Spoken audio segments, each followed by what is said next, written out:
৩রা মে রোববার বিশ্ব মুক্ত গণমাধ্যম দিবস। মুক্ত সাংবাদিকতা ও গণমাধ্যমের দাবিতে প্রতি বছরের এই দিনে বিশ্বজুড়ে দিবসটি পালিত হয়। এবছর দিবসটির প্রতিপাদ্য শান্তিপূর্ণ ভবিষ্যৎ গঠন, মানবাধিকার উন্নয়ন ও নিরাপত্তার জন্য সংবাদপত্রের স্বাধীনতার প্রসার। বিশ্বের অন্যান্য দেশের মতো বাংলাদেশও বিভিন্ন কর্মসূচির মাধ্যমে দিবসটি পালন করা হয়।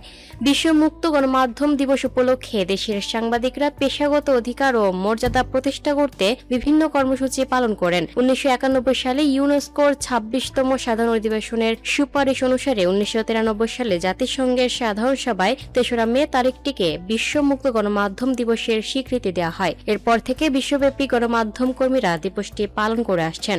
সাংবাদিকতার স্বাধীনতা, গণমাধ্যমের মৌলিক নীতিমালা অনুসরণ, বিশ্বব্যাপী গণমাধ্যমের স্বাধীনতার মূল্যায়ন, পেশাগত দায়িত্ব পালনের সময় ক্ষতিগ্রস্ত জীবনদানকারী সাংবাদিকদের স্মরণ ও তাদের স্মৃতির প্রতি শ্রদ্ধা জানানো হয় দিবসটিতে। প্রতি বছরের মতো এবারও বৈশ্বিক গণমাধ্যম স্বাধীনতার সূচক প্রকাশ করেছে রিপোর্টার্স উইদাউট বর্ডার্স বা RSF। গণমাধ্যমের স্বাধীনতার সূচকে এবার বাংলাদেশের 3 ধাপ অবনতি হয়েছে। এবছর বিশ্বের 180টি দেশের মধ্যে বাংলাদেশের অবস্থান 152তম। গত বছর এই অবস্থান ছিল 149তম।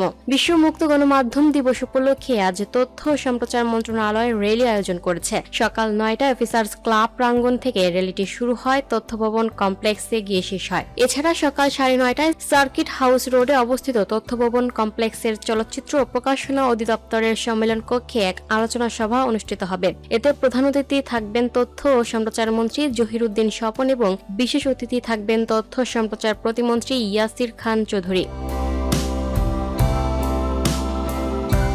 Lucky Akter, up to date news, Dhaka.